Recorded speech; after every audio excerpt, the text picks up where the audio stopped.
played our game tonight, and it showed.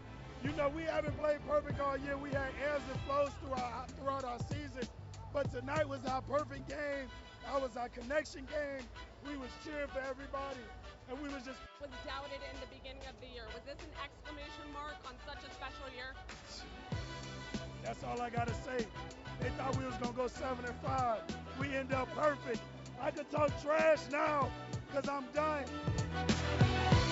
They thought we was gonna go 7-5. I can't get over this. This is interesting to see a daily sports podcast. News, narratives, takes, gambling. It's a hobby. I do it for fun. That's my old college friend, Maria Martin. Actually went to school with her. She was a close friend for a long time. Should probably reach out to her and say what's up. They did not think you were going to go 7-5. No one thought that. This is just so funny. Like, they're just lying. They just made it up. This is crazy. Someone's got to pay for them to just be doubted. Like, just like plant some articles and just say Georgia sucks so that they can at least be telling the truth. Oh, man. Semi-controversial Wednesday. Talk about the WWE coming up. Just hit some notes and news. I don't really find anything that I loved right now. We'll see maybe some things in the hopper. So Thursday Night Football, I want to talk about NFL ratings real quick because it is crazy. Thursday Night Football, they lost a small percentage, maybe 1 million viewers, and they're still trying to figure out how things are going. This is via Sports Business Journal. So the average viewership for Thursday Night Football this year was 16.7 million. It's down from 17.1 million in 2021, and that's probably a result of streaming. The people that don't have Amazon Prime simply can't watch if the broadcast is on network television. A lot of people in America they can't afford cable, can't afford satellite. They just have antenna. They just watch some TV. People underestimate the wealth of the middle class in this country. $100 a year for Amazon Prime is out of the price range for a lot of people, and we saw the drop. But I think that the number of viewers is going to continue to go up. But this is just an indication that some free stuff isn't always free. And you think that it's just a part of doing business to subscribe to Amazon Prime, but it's not necessarily the case for a lot of people. So it's kind of expected. And then a lot of people are like, yeah, I just don't want to bother with it. And then also you turn on Amazon Prime and you're like, oh, what is this Goliath show? Billy Bob Thornton playing a drunk lawyer. That's pretty fun. So that's part of the deal. That's why NFL is king. But we also have some data on just how well the NFL did this year. It is pretty crazy. All of the networks had one of their best years in year. CBS was the most watched NFL regular season since 2015. Fox was the most watched NFL regular season since 2016. And for NBC, it was the highest Sunday Night Football audience since 2019, which is bananas. Fox's broadcasts averaged 19.4 million viewers, and Sunday Night Football audience averaged 19.9 million viewers. That's just so many people, so predictably. And the rest of television can't compete because of streaming. And, the shows like Wednesday, Queen's Gambit, Game of Thrones, those are just better than whatever hodgepodge churn is coming out of studios at ABC and Fox and CBS. How I Met Your Father, no. I'm going to rewatch The Wire, So that's part of the reason the NFL is so dominant is that it's just nothing can compare because scripted television and even reality television and even news, we can just get on demand now. People get it from TikTok and Twitter. They get it on demand, the streaming.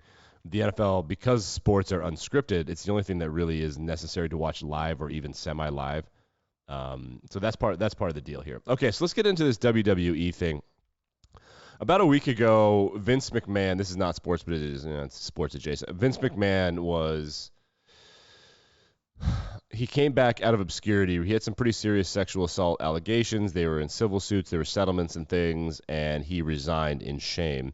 He came out of his resignation to try to sell the company late in, I think, the midnight hours a day or two ago. Stephanie McMahon, his daughter, resigned as the CEO of WWE, and it's coming out now that Vince McMahon and it appears that he has sold the WWE to Saudi Arabia, which is some sort of sovereign wealth fund that they have there. They just sold it. I can't find a number right now, but it's going to be big. And this is just another example of the Saudi Arabia situation where they're just buying sports to try to make it look like they're a 21st century equal nation. This is just the latest example. The example about a week or two ago, it was confirmed that Cristiano Ronaldo, well, Messi is rumored to be going to Inter Miami at the MLS, where he'll probably like be given a stake of the city of Miami. Ronaldo's going to Saudi Arabia. They changed laws in Saudi Arabia to get Cristiano Ronaldo. Ronaldo has been with this woman. I forget her name. They've been together in a romantic relationship for, I don't know, years and years. They have multiple children together. They're not married. But so it's illegal for someone to live with a member of the opposite sex that they're not related to or married to.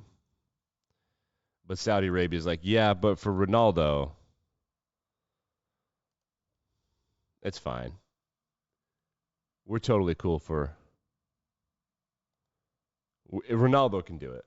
We really want him really bad. So I don't know if that's going to bring the country forward, and maybe it'll piss off the locals. I don't know. But now so Saudi Arabia has spent hundreds of millions of dollars in golf, and now for Ronaldo, who's washed up, period. Like, he's washed up. It's just the same thing. You know, when the United States gets like David Beckham or whoever, they just did it with Gareth Bale. They did it with Christian Bale a long time ago in LA. They had Gareth Bale, Zlatan Ibrahimovic, these legendary international football players. They bring them to the MLS. It's like a weird goodbye tour. But Ronaldo's just doing it to Saudi Arabia. And now the WWE, they're the sovereign wealth, but they have so much money. They don't have to pay taxes. It's a monarchy, and it's oil money. So they have all of this money. They could just buy anything that they want. They've been funding movies forever. So we'll see how this goes. I mean, it sucks. It's a weird thing to think about that they could just buy the NFL. I mean, they can't buy the NFL, but they could buy a lot of stuff. They could help a lot of people out with a lot of stuff, which is really, I mean, it's annoying and weird. I don't like it. I don't like having to think about that. I haven't watched WWE in a long time, but we'll have to see what changes or whatever. But it's also shitty that Vince McMahon gets to get out of all of this and just gets to cash out. And he's still the king of the ownership group. Well, whatever. Rich people are going to do whatever they want, right? They're going to do just whatever they want. We got news from Nashville. Don Mattingly, yep, that Don Mattingly, is going to join a baseball staff of a AAA baseball team called the Nashville Stars. Nashville and Charlotte have been rumored for a while to be really, really, really wanting MLB expansion teams, which I don't know that the MLB should be expanding. I think you can make teams move. That would be interesting. I don't know how stadium deals are looking. There are some pretty sad franchises out there because the MLB doesn't do revenue sharing and there's no salary cap. There's not a lot of motivation for some teams to try to win. It's just like spending money for the sake of spending money, and it really isn't that much more lucrative to win in certain markets like Oakland and Cincinnati. Like, yeah, you just cash your check. I mean, another great example is Colorado. Like, oh, this would be Colorado's always like, it'd be nice. Maybe why don't people go to Colorado? The owner doesn't want to pay those guys. And why would he? Like, it is literally wasting money. Like, who cares? So, but Nashville and Charlotte would really want one. Nashville would be a great place for it. They would need to expand their ballpark, and Charlotte's like that too. But this Mattingly thing has really added fuel to the fire. I'm down, whatever. I mean, that's cool.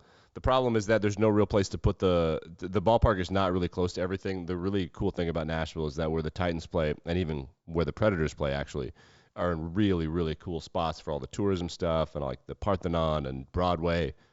This would be cool. Nashville seems like a place that should have a baseball team, but why don't I just take Tampa? Tampa, they play in St. Petersburg in like a disgusting stadium, and nobody wants them. There are rumors that maybe they need to upgrade and build a new stadium in St. Pete or in Tampa.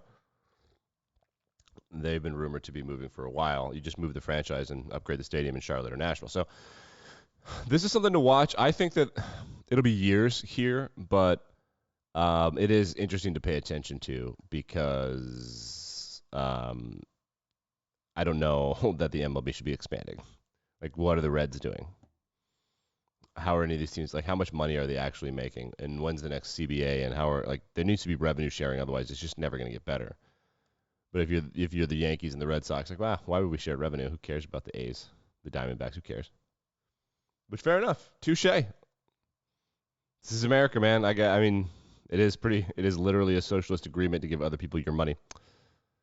It is NFL smoke screen season time. You know what we could do? We'll do Carlos Correa. He agreed to sign with the Twins after agreeing to sign with the Mets, after agreeing to sign with someone else. I forget.